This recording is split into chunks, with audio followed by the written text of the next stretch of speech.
هي العلبة دي تقريبا انا ما بستغناش عنها لانها بتديني مظهر طبيعي ببشرتي.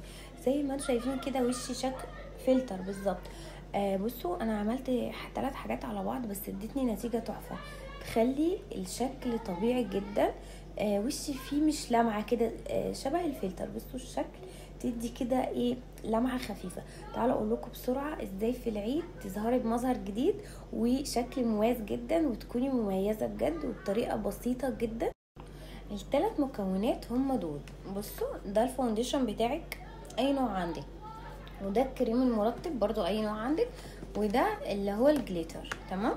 هنعملهم ازاي؟ هنعملهم بخطوات مناسبة علشان ما يديكيش حاجة اوفر.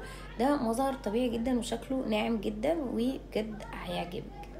انا هوريكم الخطوات على ايدي علشان تشوفي الفكرة، بس انت اعملي الكمية اللي انت عايزاها. باخد شوية كده، ده كريم مرطب لانه بيخلي البشرة ناعمة، ما بيعملش اي رتوش او اللي هي اسمها الخطوط، يعني بيوزع بشكل مظبوط جدا. وده الجليتر. بصوا اهو، انا عاوزة منه شوية صغيرين كده بالشكل ده، يعني كده شوية كفاية جدا. والحاجة اللي بعد كده معايا هي الفاونديشن بتاعي اهو، ده برضو كفاية جدا. وهعمل ميكس كده بالشكل ده ويلا نشوف. وبس كده.